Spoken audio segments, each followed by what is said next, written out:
आमीन, hallelujah, praise Lord. तो मैंने गए बार 3 बातें बताया था, जो मरकुस 10वां अध्याय 45 से 52 वचन में से 3 बातें बताया था कि जब यीशु मसीह एरोन में आए और बड़ा भीड़ उसके पीछे था, उसमें चेले भी थे, और तिमाइत का पुत्र कहा गया है जो अंधा भिखारी है, वो उसको जब पता चलता कि यीशु मसीह जा रहा है तो वो चिल्लाकर कहने लगता है कि हे दाविद की संतान मुझ पर दया कर, हे दाविद की संतान मुझ पर दया कर। बहुत थोड़े ने उसको डांटा कि शांत बैठ, पर वचन कहता है वो अधिक चिल्लाने लगा कि हे दाविद की संतान मुझ पर दया कर, हे दाविद की संतान मुझ पर दया कर। आमीन, हालेलुया। तो पहली बात उसके जीवन से सीखने को मिलती, उसने हृदय में प्रभु के प्रति अपने हृदय में विश्वास रखा था। आमीन। जिसके हृदय में प्रभु के प्रति विश्वास है ना, पहली बात उसके जीवन में वो थी। और हमें याद रखना है, बाइबल कहती विश्वास कर्म बिना मरा हुआ है, विश्वास क्रिया बिना मेलेला है। तो अगर आपके हृदय में सिर्फ मुंह से विश्वास है आपका, पर हृदय में विश्वास नहीं है, तो बहुत बार आप चुप रह सकते हैं। जब लोग चुप करने की कोशिश करते हैं, आप चुप हो सकते हैं। समस्या आपके जीवन में वो आपको दबा रही, आप चुप हो सकते हैं, पर आपके हृदय में अगर परमेश्वर के प्रति विश्वास है तो आप चुप नहीं हो सकते। इसके हृदय में परमेश्वर के प्रति, प्रभु के प्रति विश्वास था, इसलिए जब लोग उसको डांट रहे थे चुप बैठ, और बाइबल कहती वो अधिक पुकारने लगा, हे दाविद की संतान मुझ पर दया कर, हे दाविद की संतान मुझ पर दया कर। आमीन। जब हृदय में विश्वास रहता है हमारे, तो हम ऐसे चुप नहीं बैठ सकते। कैसे भी परिस्थिति में हम पुकारेंगे, प्रभु को पुकारेंगे, उसकी महिमा करेंगे, उसको स्तुति देंगे, चुप नहीं रह सकते, क्योंकि आपके हृदय में विश्वास है। अगर आपके हृदय में विश्वास नहीं, मुंह से विश्वास है और आप कहते हैं हाँ मेरा विश्वास है, तो बहुत बार लोग आपको चुप करने की कोशिश करके आप चुप हो जाएंगे। बहुत बार समस्या आपके जीवन पर दबाव डाल रहे, आप निराश हो जाएंगे, आप उदास हो जाएंगे, और बहुत से लोग ऐसे पीछे भी हट जाते हैं। और अगर जिसके हृदय में विश्वास है वो चुप नहीं रह सकता। आमीन। वो चुप नहीं हो सकता। हालेलुया। वो चुप नहीं हो सकता, वो चुप नहीं रह सकता। और इसलिए उसके जीवन से पहला पॉइंट मिलता है, विश्वास कर्म के 7 पहलू इसके जीवन से मेरे को सीखने को मिलता है। तो पहला पॉइंट सीखने को मिलता है हमारे हृदय में विश्वास होना है। इसलिए बाइबल कहती है रोमियो 10:9 में, यदि यीशु मसीह को तुम मुंह से अंगीकार करता है कि यीशु मसीह प्रभु है और हृदय से विश्वास करता है कि पिता ने उसे मरे हुए में से जिलाया, तो निश्चित वो उद्धार पाता है। आमीन। मुंह से अंगीकार करता है, रोमियो 10:9 में, मुंह से, यदि तू मुंह से अंगीकार करता है कि यीशु मसीह प्रभु है और हृदय से विश्वास करता है, हृदय से विश्वास करता है, क्या विश्वास करता है? कि पिता ने उसे मरे हुए से जिलाएगा, तो निश्चित तू उद्धार पाता है। आमीन, हालेलुया।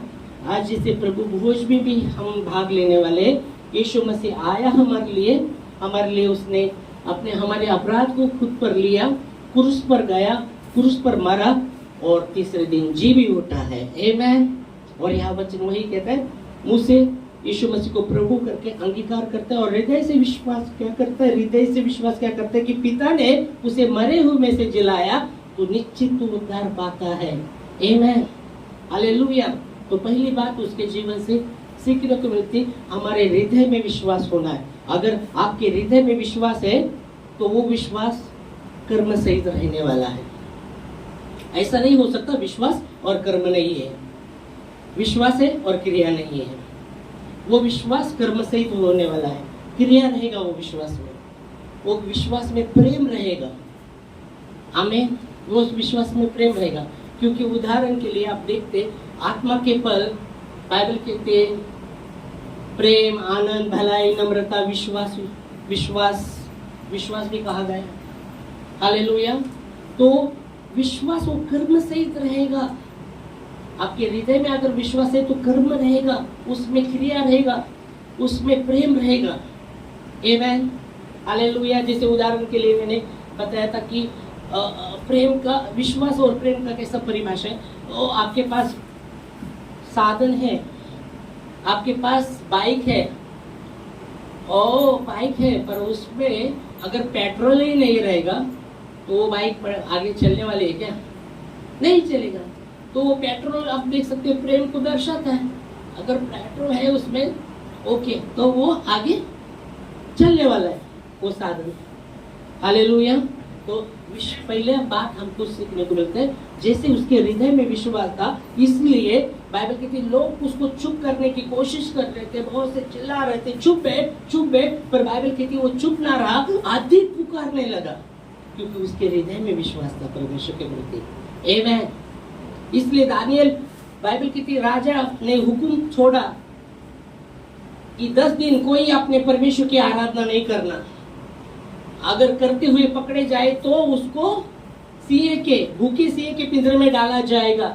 फिर भी बाइबल कहती दानियल अपने नियमित दिन के 3 बार वो प्रार्थना करता था। जैसे राजा का हुक्म छोड़ा, राजा ने 10 दिन कोई अपने परमेश्वर की आराधना नहीं करना चाहिए। अगर करते हुए देखा गया तो उसको भूखे सिंह के मुंह में, पिंजरे में उनको डाला जाएगा। फिर भी दानियल ने जब सुना, फिर भी वो अपने घर में गया, पूर्व की ओर उसका जो खिड़की था उसने खोला और घुटनों पर आकर उसने प्रार्थना की, क्योंकि उसके हृदय में विश्वास था। इसलिए वो जो हृदय में विश्वास रहेगा उसको रोक नहीं सकेगा। हालेलुया। और इसलिए जब आप देखते, जब उसने प्रार्थना की तो उसको पकड़ाया गया, भूखे सिंह के पिंजरे में डाला गया। हृदय में वो विश्वास था, तो भूखे सिंह के पिंजरे में भी जब भूखे सिंह उस पर गुर्रा रहे थे, चिल्ला रहे थे, ये प्रार्थना कर रहा था। और बाइबल कहती है वहां परमेश्वर का दूत आकर उनके मुंह को बांध दिया और वो शांत हो गए। हालेलुया। और रात भर राजा भी सोया नहीं, क्या हुआ रहेगा दानियल का, क्या हुआ रहेगा। और जब सुबह आता है, दानियल तुझे बचाया कि तेरे परमेश्वर ने? हाँ प्रभु, मेरे परमेश्वर ने मुझे बचाया। और उसको बाहर निकाला। और जो उसके विरुद्ध षड्यंत्र कर रहे थे उनको जब टाला गया, बाइबल कहती है उस सिंह ने उनको खाया, हड्डी भी चबा कर खाया उनका। फिर राजा ने हुक्म छोड़ा कि दानियल का ही परमेश्वर, दानियल का ही परमेश्वर सच्चा है, वही उसका प्रचार वहां किया गया। आमीन। तो हृदय में हमारे विश्वास जब रहेगा, हमें कोई रोक नहीं सकता। हम चुप नहीं रह सकते, हम चुप नहीं रह सकते, प्रभु से चुप नहीं रह सकते। प्रार्थना करने के लिए, महिमा करने के लिए चुप नहीं हो सकते, वो स्तुति करने के लिए चुप नहीं रह सकते। आमीन। और इसलिए हमारे हृदय में विश्वास होना है। आमीन। दूसरी बात, उसने दया की याचना किया। हे दावीद की संतान, जब लोग चिल्ला रहे चुप है, हे दावीद की संतान मुझ पर दया कर, मुझ पर दया कर। दूसरी बात, उसने दया की याचना किया परमेश्वर से। हालेलुया। दूसरी बात, जब हमको पता चलता है कि हमें परमेश्वर से दया की याचना करनी है, परमेश्वर से दया की याचना करनी है। हालेलुया। क्योंकि दानियल 9:9 में लिखा गया है, परमेश्वर दया का सागर और क्षमा की खान है। आमीन। जब हम उसको दया की याचना करते हैं, वो दया करने वाला है। सिर्फ अपने ही प्रति नहीं, याद रखो, अपने प्रति करना ही करना है, पर लोगों के प्रति भी दया की याचना करना है। आमीन। लोगों के प्रति भी दया की याचना में करना है। इसलिए जब यीशु मसीह को जब क्रूस पर चढ़ा रहे थे, यीशु मसीह ने कहा, पिता इन्हें क्षमा कर, ये क्या कर रहे पता नहीं। जो उसको चढ़ा रहे थे, क्या बता रहे प्रभु, उन्हें क्षमा कर, मतलब दया की याचना उनके लिए प्रभु कर रहे हैं। यीशु मसीह ने कहा, धन्य है वे जो लोग, मत्ती 5 9 में लिखा गया है कि धन्य है वे लोग जो दयावंत है, उन पर दया की जाएगी। आमीन, हालेलुया। धन्य है लोग जो दयावंत है, उन पर दया की जाएगी। Praise God. तो परमेश्वर के प्रति, परमेश्वर दूसरी बात हमको सीखने को मिलता है, हम दया की याचना करें। अपने लिए, औरों के लिए भी दया की याचना हमें करना है। आमीन, हालेलुया, प्रेज गॉड।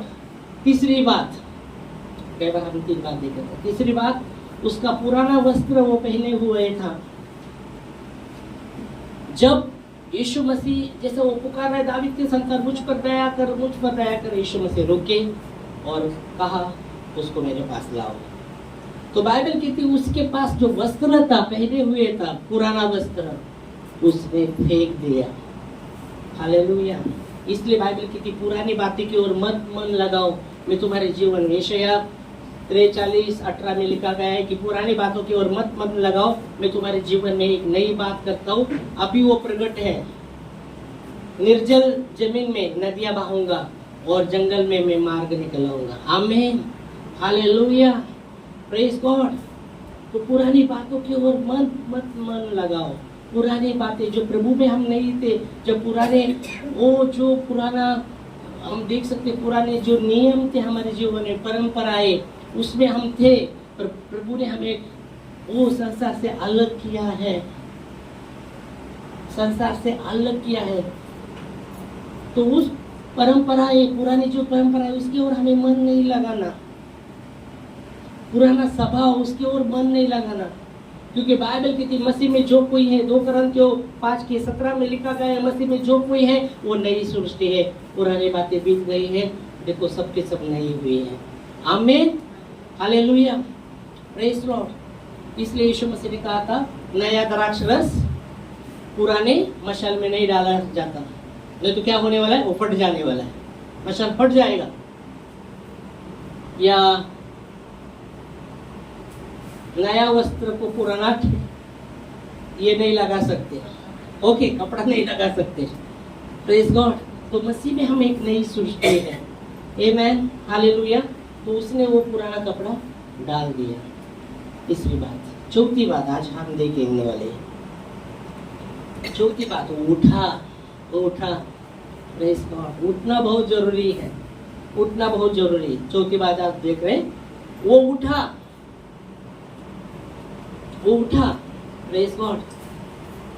उठना बहुत जरूरी। बाइबल कहती जब यीशु मसीह एक घर में परमेश्वर का वचन बता रहे थे और वहां वो घर भर गया था भीड़ से, एक लकवे मारे व्यक्ति को 4 लोग लेके आए थे बाहर से, और उन्होंने देखा अंदर जाने के लिए कोई रास्ता नहीं, पूरा पैक हुआ है, जा नहीं सकते, बहुत भीड़ है। तो वो 4 लोगों ने क्या किया, घर पर चढ़ गए और पूरा ऊपर का कवल निकाल के ऊपर से उसको छोड़ दिया नीचे प्रभु के सामने।